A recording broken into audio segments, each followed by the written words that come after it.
Hi, everyone. Today, I'm going to tell you a little bit more about the Renaissance Engineering Program, better known as REP, at the Nanyang Technological University, Singapore. I will try to ask some questions on your behalf, which I presume you will have about this program. And at the same time, I will try to address those questions and try to answer them by way of some slides. So without further ado, let me try and answer some of your questions about the REP, or Renaissance Engineering Program. So the first question that you want to ask is what you need to know about this program. So let me tell you the vision and mission statements of the program. The vision of this program is to nurture students as future leaders of the industry. And the mission is multifaceted in that we want students to have a knowledge that is holistic, meaning it is a combination of humanities, science, engineering, as well as technology management. There are 3 C's that we want to nurture our students while our vision and mission are accomplished.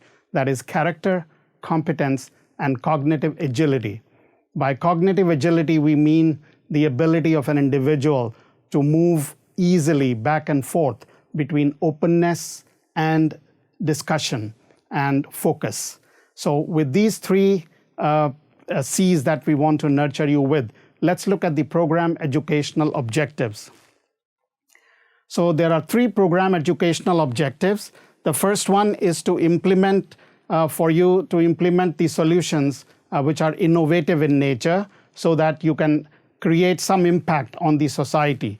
The second program educational objective is for you to lead multidisciplinary teams such that you deploy good communication skills that you have acquired during the program and draw on your global perspectives. And last but not least, we want you to make an active contribution to the society in terms of both ethical as well as constructive means, such that we have a strong sense of professional responsibility.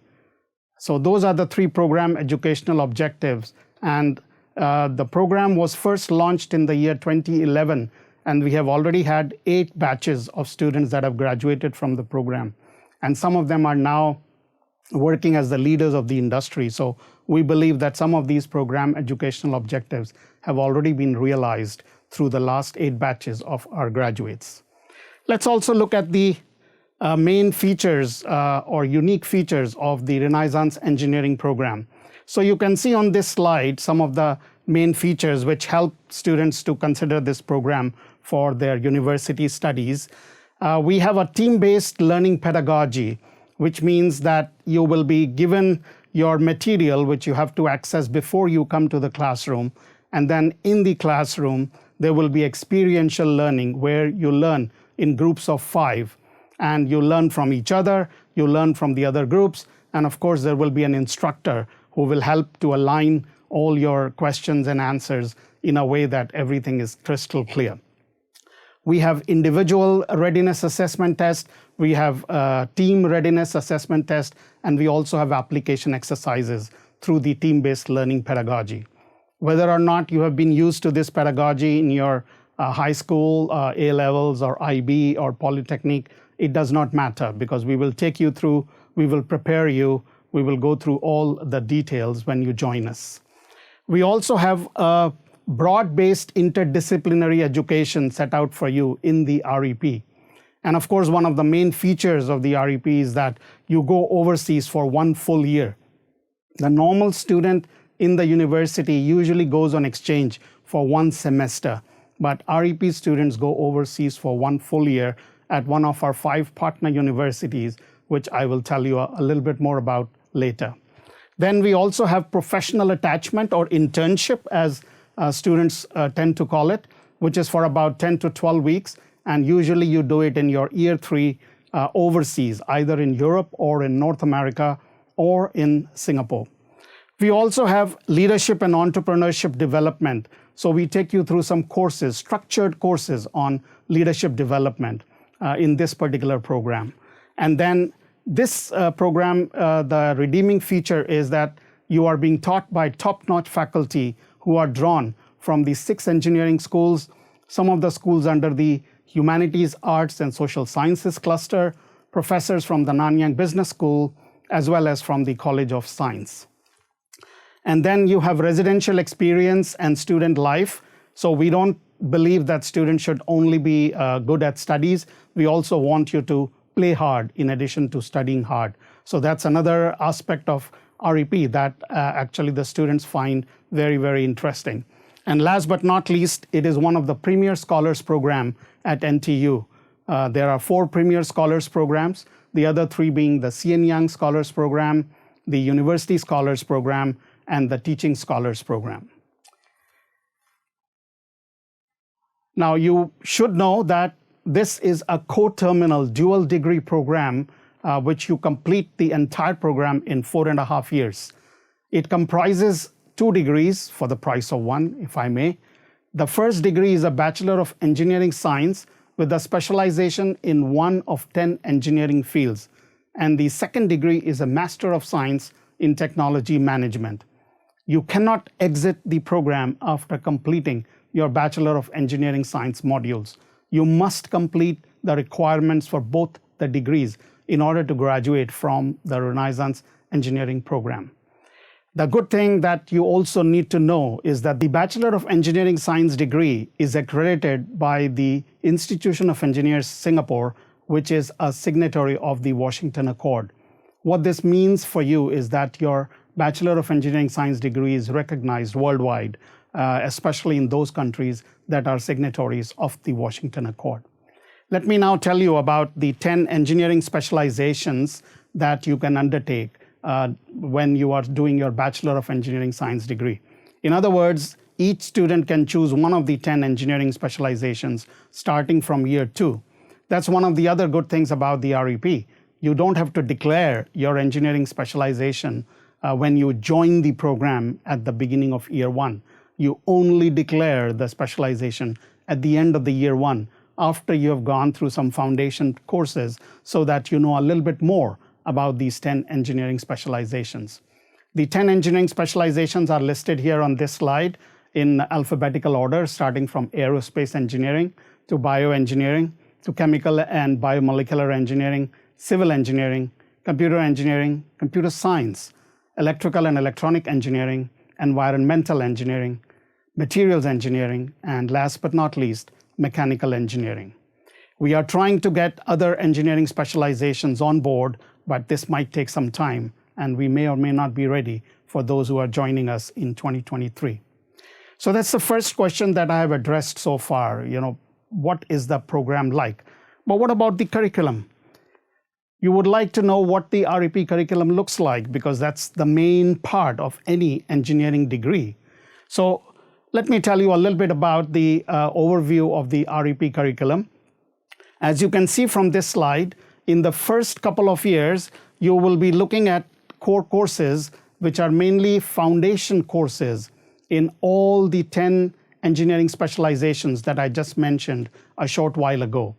And when you go to years 2 and 4, you will take core and elective courses in the engineering specialization that you have chosen. For example, if you have chosen aerospace engineering, you will take core and elective courses in aerospace engineering starting from year 2 and all the way up to year 4, when you will complete all the requirements for your Bachelor of Engineering Science degree. Of course, from years 1 to 4, you will also take courses in humanities, arts, social sciences, and also in entrepreneurship and leadership development, which is a very important aspect of the Renaissance Engineering program.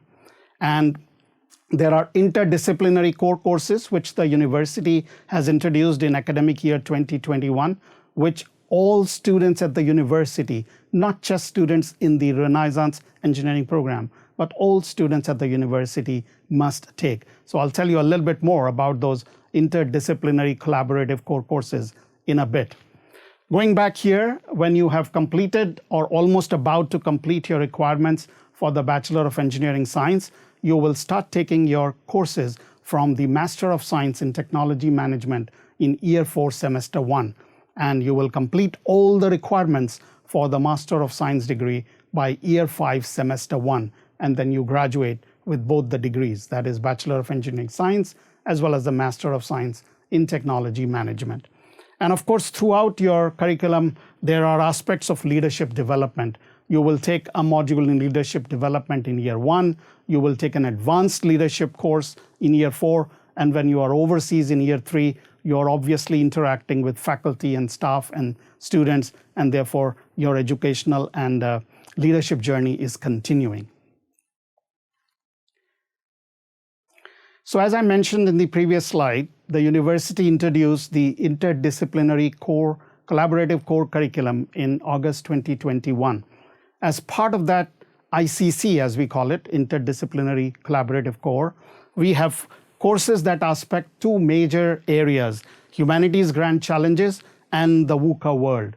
And the courses that you will undertake are listed on the right side of this particular slide. In addition, as you can see that on the left-hand side, you can see that there are a variety of topics, including wellness and health, mental health, and grand challenges for science and technology that all the students are required to undertake. And you are going to take these courses with students from other disciplines, not just with students from REP, but with students from other engineering disciplines, with students from the business school, students from humanities, arts, and social sciences cluster, and students from physics, mathematics, biology, and chemistry, etc. So this is a new initiative by the university, and students seem to be enjoying this particular initiative for interdisciplinarity. I also want to tell you a little bit about the second major in entrepreneurship, which we introduced last year for REP students. Therefore, what you can get is another special certificate if you take up the second major in entrepreneurship. So in addition to your Bachelor of Engineering Science degree, your Master of Science in Technology Management, you will also get a certificate in the second major on entrepreneurship. Of course, you will have to complete some requirements for this second major. You will have to take 4 core courses, you will have to take 4 elective courses, and you will have to do a professional attachment for 20 weeks.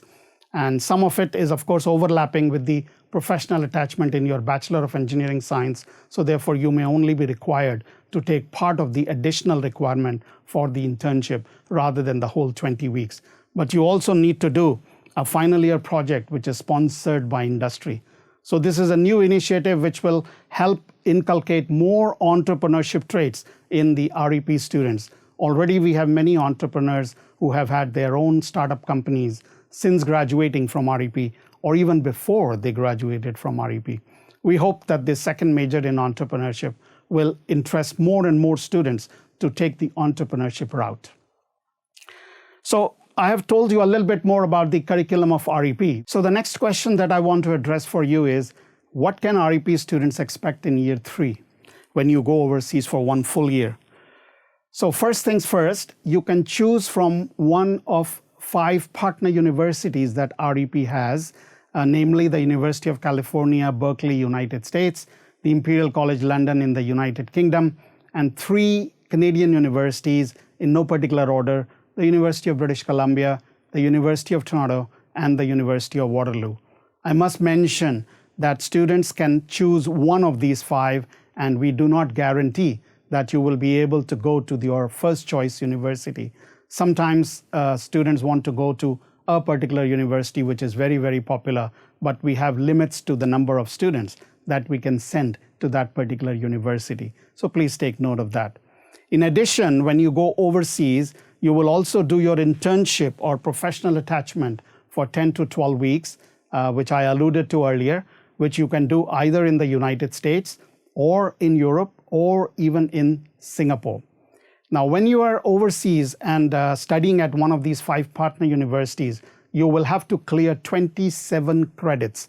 So typically it is about 12 to 13 credits per semester, which is like taking 4 to 5 courses per semester when you are overseas. So it shouldn't be too hard. You also get time to enjoy and to travel around while you are studying at the overseas partner university. The next question which you might want to ask is, what will you learn in the Master of Science Technology Management program? Now, this starts from year 4, so your journey when it has gone almost to the extent where you are about to complete your Bachelor of Engineering Science degree, that's when you will also start taking courses in the MSc in Technology Management. So what will you learn? Let's take a quick look. The Master of Science Technology Management is aligned with the REP vision of nurturing future leaders of the industry. And what you will do primarily in the courses under this program is to undertake real-world new venture or startup projects. The courses that you will undertake in the MSc program are in 3 broad categories, as you can see on the bottom left, which is Leadership and People, Operations and Analytics, and Technology and Innovation. You can also choose an elective from either the College of Engineering, which is one of the 6 engineering schools, or from the Nanyang Business School, or from the Nanyang Technopreneurship Center. So there are 8 courses plus 1 elective, and one of the 8 courses you have to undertake real-world new ventures or startup projects. So it's a very exciting program, all contributed by the Nanyang Business School. So the professors for these courses will mostly come from the Nanyang Business School, and they're all top-notch professors. Now, you ask next, can you tell me more about the student life and the residential experience in REP? Sure, why not? I mean, this is an integral part of the program. As I said earlier, we don't want our students just to be study smart. We also want them to have a life. So how do you do that? Well, we have a Renaissance Engineering Club, which we abbreviate as the RE Club. So everything in REP is RE. So that's why you see Reach starting with RE. You see RE Play. You see Repertoire starting with RE. Then RE Hub starting with RE, which stands for Renaissance Engineering. So this student club is maintained by the students of REP, and every year they elect a new executive committee which looks after all the initiatives under the RE Club. So some of the initiatives you can see here, Makers Lab, because we want to promote the maker culture. You can tinker with the equipment. We have a Makers Lab. We have a dedicated facility in the Renaissance Engineering program in an area called North Hill of the university campus, where we have a 2-story building where most of your learnings will take place via seminar rooms and discussion rooms and project rooms. And one of the space there is dedicated to the Makers Lab.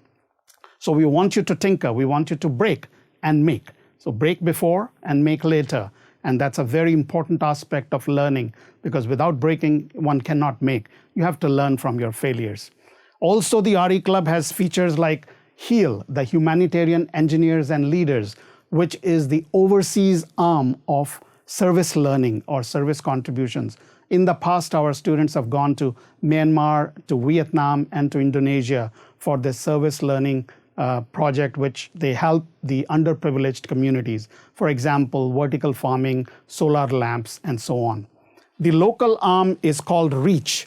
That means you help the local communities, you teach them, or you do some projects for them so that the underprivileged can learn from your engineering knowledge and judgment. Of course, our students play, and they also have, in fact, I have listened to 2 of the bands that the REP students have formed, and some of them, the way they sing and play the instruments, it seems like they are very close to turning professionals. We also have a Makers Design project, which was introduced by the Makers Lab a couple of years ago. By virtue of this, our students get in touch with the industry leaders, and they bring some practical projects back to REP, and students who are interested in those projects can then work with the industry. And this will obviously help you in your career, because some of these industry people will hire you when you graduate from the program.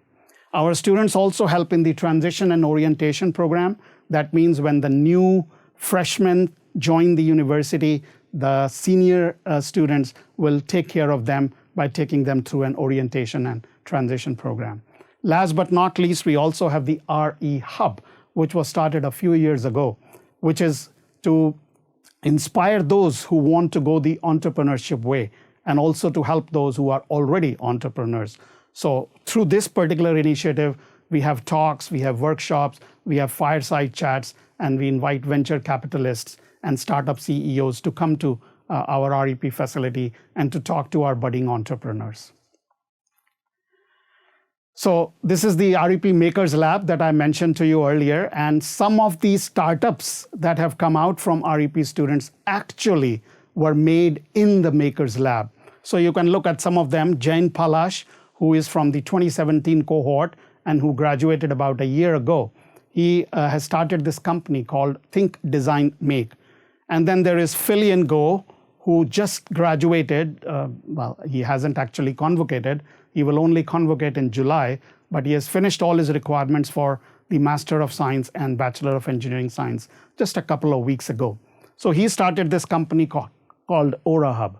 And one more example that I want to showcase is Viz Mobility, which was started by Melvin Fu, who also joined us in 2018, but he took some leave of absence to work on his startup, and therefore he's currently at the University of California, Berkeley, taking courses there and rubbing shoulders with the entrepreneurs and world-renowned professors over there. So the Viz Mobility, as you can see from here, is Singapore's first outdoor self-driving food delivery robot. And it has clocked more than 12,000 deliveries, and it is doing very well in Singapore, not just in NTU. There are other startups that I just want to mention in brief. This is a path that many of our students have undertaken, and I am particularly proud of all these students who have gone the extra mile in creating these startups, and many of these startups have been very, very successful. So without going into the details, I just want to tell you that almost every cohort, we have had 1 or 2 students who have started their own companies and who have been very, very successful. I also want to tell you a little bit about the international accolades and the regional accolades that our students have been bringing to us, and we are extremely proud of their achievements. So you can see examples of some of the accolades over the last 3 years from the Shell Imagine the Future Scenarios National and Regional Competition 2022. And if you look at the year 2019, the Rhodes and Schwartz SG Broadcasting Engineering Competition, which our students won. I also want to highlight the Ernst & Young Corporate Finance Woman of the Year Case Competition 2020. The girl Tan Jie Hui went to Rome to receive the first prize. She was the winner of the Ernst & Young Corporate Finance Woman of the Year Award. And she went there just in time before the COVID outbreak. So it turned out very, very fortunate in terms of the timing. Right. To tell you a little bit about our graduates, you want to know where they're working, what they're doing, what kind of jobs they do, how much they earn. So just a little bit without going into too much details, because you still want to have some inquiries later on during our open house. So we believe that for our graduates, the world is their oyster. I mentioned earlier that we have had 8 graduated cohorts when the program started in 2011. And currently we have 4 cohorts with us. So every time there will be 5 cohorts, 1 will be overseas and 4 of them will be with us, except that 1 batch will graduate in December. So in the January to April period, usually there will be 3 cohorts who will be taking courses at NTU, and 1 cohort will be overseas doing their year 3 studies. We have had 417 graduates over those 4 cohorts, and they are working in more than 165 companies in Singapore, in Southeast Asia, and in all parts of the world. I want to showcase a few of our outstanding alumni from the Renaissance Engineering Program. On the left of your screen, you see Nitya Anthony, who is from the inaugural batch, 2011 batch. She's working for Deutsche Bank as Assistant Vice President. On the right, you see Kundu Srijit, who is from the 2nd batch of the REP program. He's working for Visa in San Francisco in the United States as Director of Investment and Acquisition Strategies. And then Wong Ji-in, who is also from the 2nd batch. She's working for the Economic Development Board as the Regional Director of the Americas. And last but not least, you see Edmund Chew at the bottom of the screen, who is from the 2013 cohort. His startup company called Accredify, for which he was the co-founder and chief risk officer, is in the Forbes 30 Under 30 Asia Enterprise Technology 2022. So we are extremely proud of this achievement by Edmund. So finally, we come to the question which you have been thinking about all this time. All right, you have told us about the program. You have told us about the benefits or the key ingredients of the program, the curriculum that is attached to the Bachelor of Engineering Science, as well as the Master of Science in Technology Management. We talked about the overseas one-year study as well as the internship part.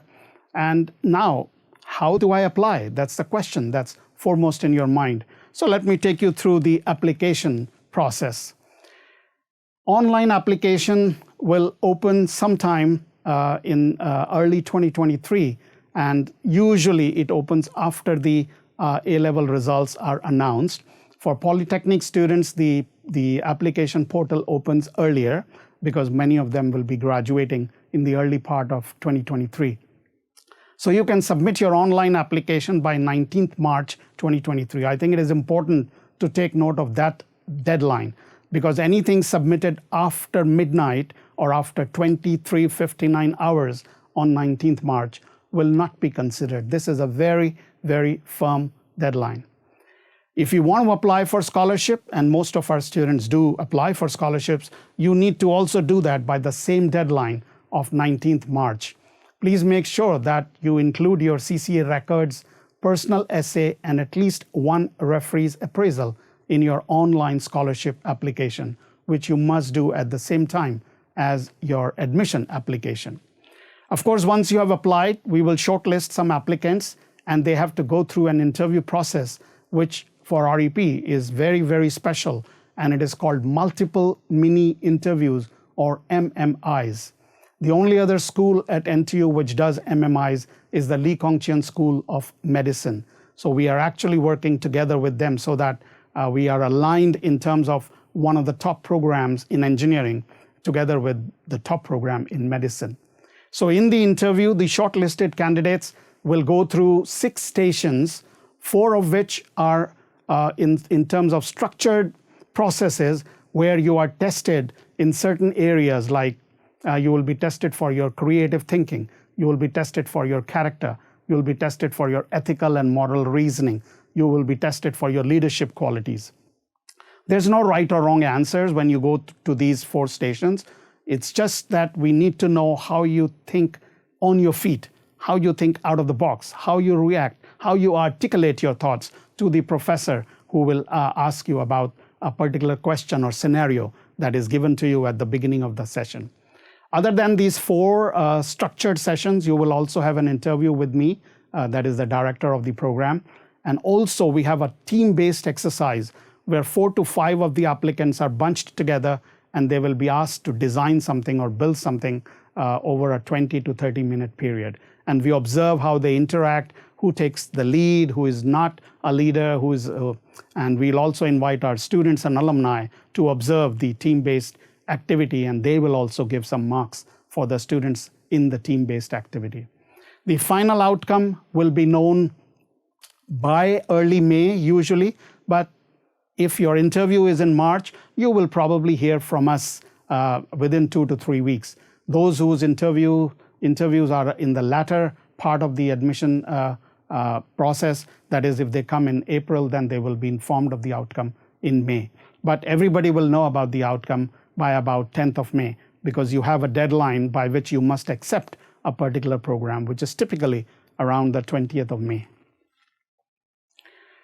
So I already alluded to the multiple mini interview format. There are short structured interview stations for assessing specific qualities like character, critical thinking, leadership qualities, and so on. And then an interview with me and a team-based exercise. Finally, you are welcome to come to the NTU campus and join us on 25th February 2023, which is a Saturday. We call it Discover REP, where we want you to come and discover more about our program. Through this talk, maybe you have some idea. I may have answered some of your questions, but you still might want to know a little bit more. Maybe you want to visit our Makers Lab. You want to visit our facility in the North Hill that I spoke about. You want to come talk to me and my colleagues to find out more about the scholarships, to find out more about the partner universities, more about the internships, and so on. So the venue will be North Hill, Binjai Hall of Residence, and the details are on this slide. Of course, we will also send you reminders, and you will see the details of the open house, which will go out in many media outlets. There are 2 times at which you can come join us, 11 a.m. in the morning or 2 p.m. in the afternoon. Please go and visit our website for more details about the Discover REP event. So I have told you a bit about the REP today, and hopefully many of your questions have been answered. But as I also mentioned, you can join us for the Discover REP program in February and get to know us a little bit better. I would like to thank you for listening to me, and I wish you the very best in your application to the REP. Goodbye. Thank you.